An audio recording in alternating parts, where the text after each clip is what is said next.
What is up, YouTube Steam blockchain? So today I want to talk a little bit about my thoughts about smart media tokens compared to 2018. So I just saw that they have a testnet out for smart media tokens. So I want to give a little bit about how my views have sort of changed on this, especially in the last 12 months. So there are a few things that's kind of interesting. How I sort of look at this, especially when you saw the recent downturn in 2018. You saw how fast things can just collapse. Uh, that made me a little bit rethink a little bit about where's the real value, like. And a lot of the stuff that people talked about 2018 about smart media tokens was this idea that sounded great from Ned. This idea that, oh, we're gonna tokenize the comment sections on other websites.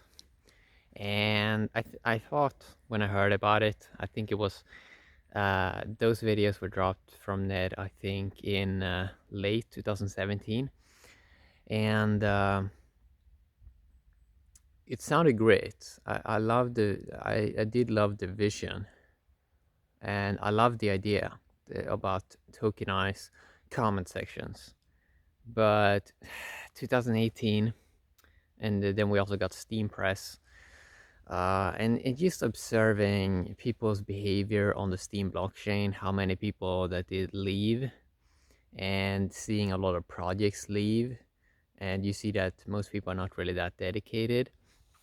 It made me a little bit rethink a little bit, especially about comments. Something that I realized a very, very long time ago on the Steam block, or on, not on Steam blockchain, but on YouTube. Comment sections doesn't work. It doesn't empower people, and I'm saying this from a person that has gotten over 600 million views on my videos, over 1 million followers, but then I have to deal with the algo from YouTube, which is like, it doesn't scale power in the proper way. It just feeds, it's not very inclusive, because the way the YouTube algo is working is they're just looking at it from a number-based perspective, not empower human beings, which is something. So what they sort of, they only look at it from a content side. So in a way, the algo, the AI there, it's correct in some ways. Someone may do a little bit of a better video, sure, but they shouldn't get 1000x the views of another human being, right? So you need some kind of balance out here by adding in the human being aspect. Like, should you pay someone $10,000 or $100,000 for a video and another guy uh, $3? It does seem like you should balance that up a little bit. Sure, the other guy can still make a lot, but as we've seen on the Steam blockchain, you have to make a lot of sacrifices. For example, we had to make a lot of sacrifices in terms of, we had to lower the creator earnings basically to 45% compared to more like 50-50. Because in some ways, all of these sacrifices, you see, if you want stuff to sort of work out eventually, you have to make a lot of sacrifices on many sides. And that brings me back to how seeing all this stuff with comments, seeing a lot of projects being left in 2018, a lot of failures, a lot of scams, a lot of people not sticking to stuff, no dedication, no loyalty, people betraying each other. Seeing all this drama, it really has made me rethink this whole space.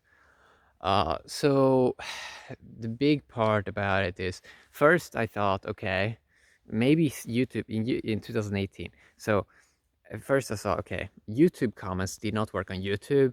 It's just trolls and stuff like that. And then when we saw the Steam blockchain, I thought, well, if we just add a monetary aspect, it's gonna work out great, right? No, we saw it failed still, because people care about other aspects which you can't really put in a logical framework. Like, people care about human beings, you know, and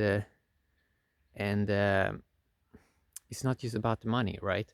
So you can't bribe people, you can't just pay people and they're gonna behave exactly like you want. Like how humans are working is way more nuanced, complex. How they're building networks and relationships is way more nuanced and complex. So you can't like just bribe people. Or we're just gonna pay people and then they're gonna do amazing comments. In theory, that works, but it doesn't really work out in reality because to transform human beings to be productive citizens, you have to invest in the human being itself, not just throw money at something and think it's going to transform people.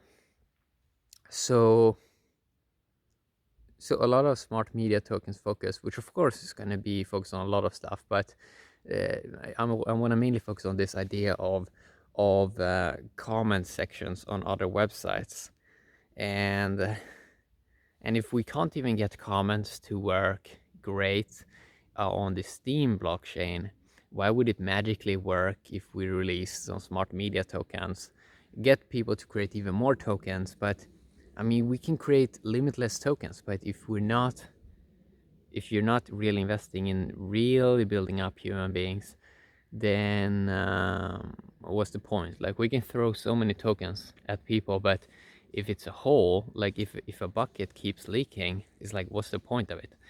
So my view in many ways of comments is like my core view of it is usually, yeah, you can invest a lot of energy in the comment section. You can write 300 words comments, but usually that's not really what we see. Usually we see very short form content, and even many Steam articles is barely 300 words. Now, if Steam articles would be like 1500 words or 3000 words, as some are, that becomes extremely valuable. And then if all the comments was like 300 words long, then it would be a different story. People would get more win-win, more people would buy in, but it's really hard time to make people buy into this comment section idea because the value is just not there. To be honest, the value is just not there. And then now when the artificial intelligence is going to come, it's going to replace a lot of this text-based stuff, especially the comment section-based stuff. It's just going to provide you better data and faster. So it's really interesting how I really don't buy it that comment sections are value anymore. They would be value if people had massive buy-in. But you see that this cave goes deeper and deeper and deeper and deeper and deeper. So if people are barely commenting on the Steam blockchain, why would it change in the future? Because even if you have more value, I mean, the comments are usually not that massive value. So people are never really going to vote on it. They're mainly going to focus on quality creators. People that really invest a lot. And it's all about like efficiency and faster communication, right? So I love people that do videos because it's just faster communication. It's a faster way of consuming the content. I can do something else. I don't have to read it. And it's like if a person does a video and someone does a video response, like the efficiency there, like it's way more efficient because it's way more inclusive in many ways. Well, I sort of feel like comment sections are usually used towards one other human being, or maybe sometimes it's three people talking. But with video, you can speak to the whole world. Yeah, like you can speak to billions of people. And even when you're doing a video response to someone else, that engages other people in a way bigger way because it brings like the attention eventually flows to the stuff that is more exciting, like video, voice, and all this. So how my view on smart media tokens sort of has changed is I don't really see this idea of, especially if smart media token is the aspect that will focus on sort of rewarding comments and all of this, I don't really see how it will be able to compete against the AI. Because now when I realize with the Galaxy S10 Plus and Galaxy Note 10 Plus, you have these apps. You have these apps that can take any audio and read it to you in a voice. So people can remix stuff. People can make voice material of literally every single thing. And there was a bot on the Steam blockchain that does this sometimes, and you see that that is eventually is just going to make it easier, right? So all of these apps eventually is just going to be voice background based, and then it's also and then it will become even more less of a focus on text because people will just consume it with voice. So a lot of these interfaces and stuff like that that people are building, a lot of it is probably maybe not even get used because people are just going to do voice or video. So I think most of the value should be focused on voice and video, and then we just need one or two tokens. We don't need massive amount of tokens because we can just focus on the stuff that brings value much faster, and then the token value will flow there much quicker as well. So it's going to be interesting to see how this sort of grows, right? It's the same as now everyone can make a website, but most people usually just go to the top website because it's faster and it brings value quicker. And we're probably going to see something similar like that with the token space.